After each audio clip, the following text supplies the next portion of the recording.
atas nama Pak Sekda. Jadi lunak sampaikan terkait usulan yang ditanya anggota dewan usulkan ke pemerintah Aceh, nyo balai pengajian dihanjut karena hanya dalam list kriteria badan daya. Nyo memang tu Aceh hanjut balai pengajian, kita Aceh kena pegang gereja,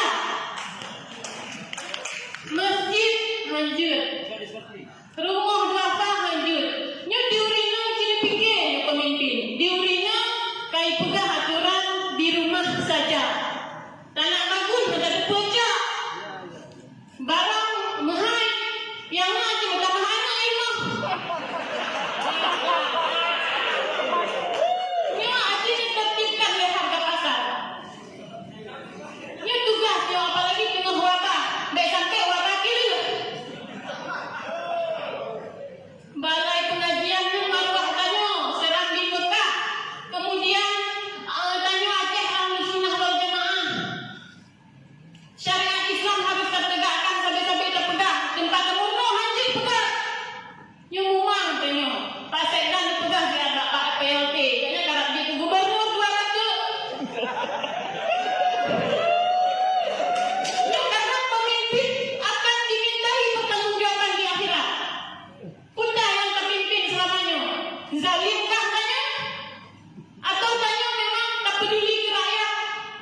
Dia rakyat ditanya hang tengok tu punya sira pemimpin yang gak. Tapi yo rakyat kan tak boleh puasa atau tak puasa, ada di bawah tak puasa.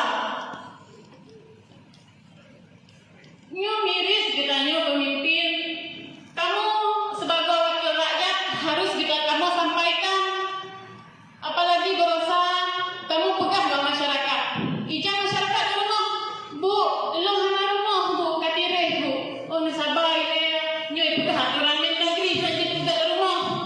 Apa janji pegang bu, home cuma asus bu, asus aja bertanya dengan tiba pemerintah. Kali tanya bu, ada tahu? Kali kita jawaban bu, you sabar ya. Jadi bu, kamu katireh rumahnya, badan kamu sabar bu, kamu kasih jualnya. Kamu menghadiri ni waktu gabung pak, tengok reses, penyekan tengok tak puyen agama pak. Jadi yang nantang nak sampaikan, Pak tolong adil terhadap manjur masyarakat, karena masyarakatnya masyarakat urung-urung.